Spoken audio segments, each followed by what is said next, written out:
所以我的心情很纠结。那您不觉得您这么做对闪闪是不公平的吗？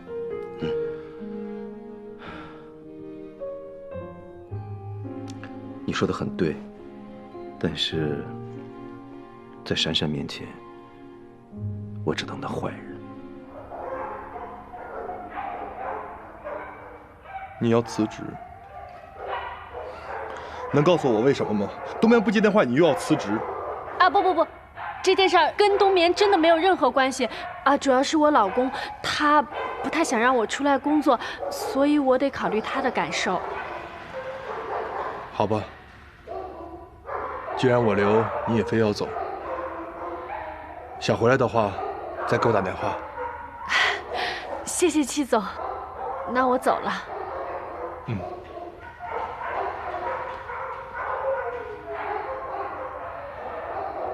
戚总，我有些话我想对你说。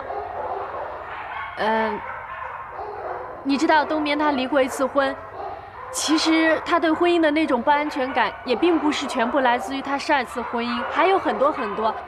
冬眠从小生活在一个没有温暖的家庭里，所以他的内心是很没有安全感的。他做的很多很多的事情，都是为了给内心寻找一个安宁的地方。我懂，谢谢你，可风。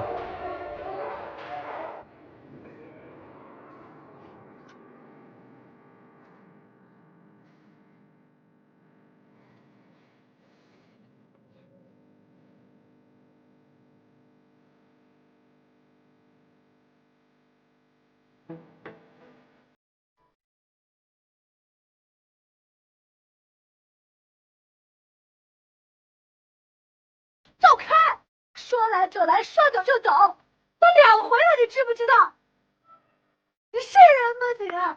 嘿，你干嘛呢？啊，闪闪离奇，我本来就郁闷了，你干嘛还对他喊啊？关你屁事啊！我就愿意冲他喊，怎么了？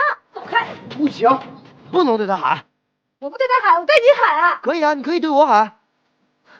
不是，我劝你少管闲事啊！我给你1分钟考虑，这样让我冲你喊吗1秒钟都不用考虑。